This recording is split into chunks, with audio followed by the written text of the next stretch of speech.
Okay. Hello guys, good morning. Yan. Dito ngayon sa ano? Dagat. Dito na kami sa dagat ngayon. Ng Balonbon Island. We're going to Balonbon Island. Sa may Halabang Lapis. Yun. Pupuntahan natin. So nagbabangka tayo ngayon. Ayan, itong bangkero natin si Kuya Jomel. Pakita mo Yan. yun sa likod. Tapos ito, Bangkero sa likod. mga bangkero natin dyan. Ito yung ano, yung malakas kumain. Shout out kayo dyan. Ito yung malakas kumain mataba na ito nakatupo. Ang gamit natin bangka ay yung ano lang, bisagwan lang. Mano-mano lang. Mano-mano. Kasi parang kumbaga dito lang tayo dumaan sa may gilid. Pampalaki lang ng katawan to. Ayan guys, so tignan mo, sariwa yung dagat dito kasi meron pa silang mga seagrass. Tsaka yung mangrove. Ayan, talagang napakadaming mangrove to. Hanggang doon, puro mangrove yan. Paikot. Mawawalat sa Ayan. Ngagi. Ano sa tao eh? Grabe, ang dami ng mangrove dito guys.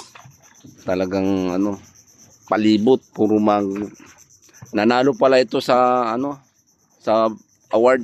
Buong Pilipinas ba yun? Oh, Buong Pilipinas. 2022, 30 million. 2022, nanalo ro ito ng Best Award, 30 million peso.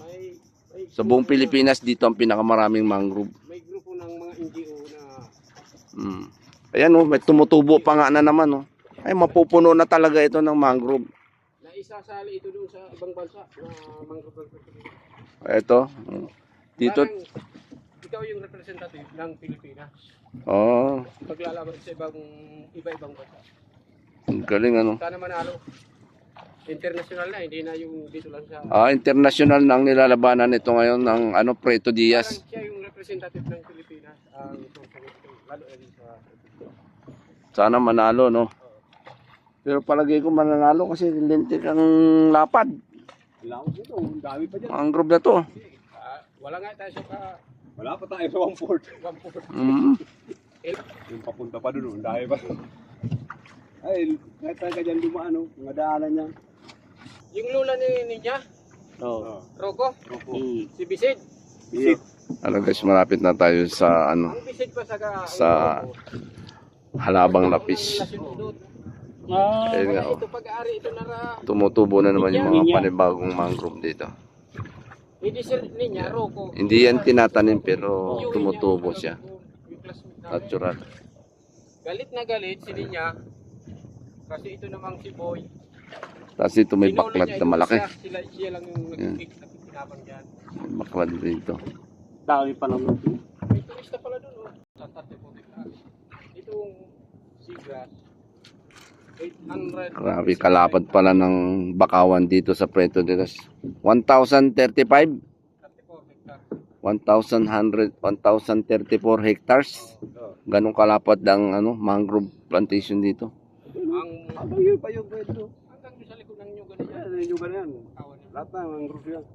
Tapos, ang isa kasing hektarya. Ayan guys, malapit na tayo sa ano, sa Halabang Lapis. Yun, may mga turista nga doon, no? Yun, oh, mga naka-life jacket sila. Medyo malalim na tong dinadaanan natin, no? Kasi ano na siya, mabilis na yung takbo natin. Kanina mababaw talaga. Ayan, open na to, wala nang mangrove dito. Yung pinanggalingan natin na yun. Ayun sa smart. Ayun, Sabi ko yan. move. Doon tayo galing. Yun yung pinanggalingan natin doon sa taas na yun. Doon. Maagi, kaya po. Yun, maagi. Lapit na tayo makapaligo dito sa may white sand. Ayan nga guys, oh, Phobia na tignan si mo. Jerry. Napakalayo na ng binangka natin. Siguro nasa mga more or less 30 minutes tayo nagbabangka, no? 30 minutes na, kuya? Meron na. Dito na. Pero tignan mo, mababaw pa rin yung ano. Ayan, Sa may swimming pool. mababaw pa rin yung tubig. 'Di ba? Nasa may kulay verde. Yan o, yan o. Lapis. Akala ko sinasabing Halabang Lapis, yung mahabang lapis. Hindi, na isda siya. style na ano. Mahaba. Yung pala siya, ina-engkanto. Isdang mahabang lapis. Oo, tapos umuwi siya Oo. para magpatulong dahil dito niya nakita. Oh. tuloy, ito yung nabangsang pangalan, lapis. Ay, ganun pala. Alabang lapis. Yung mangingisda kasi, naengkanto siya.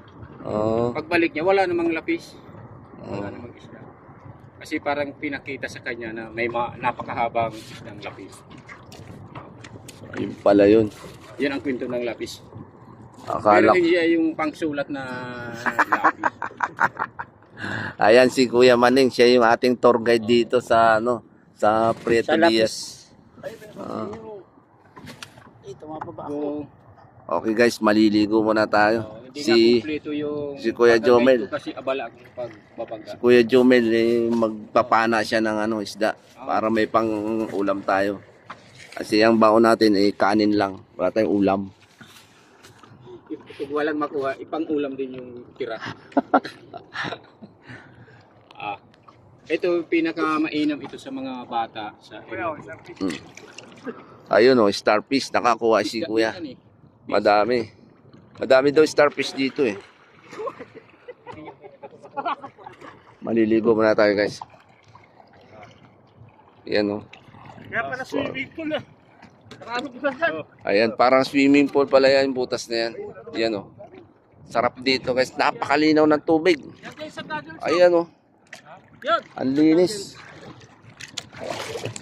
Ayan oh. Ayan guys oh. Ang linaw ng tubig, grabe. Malayo na to sa island eh. Yun yung pinanggalingan namin kanina. Yung mga tower ng globe na yun.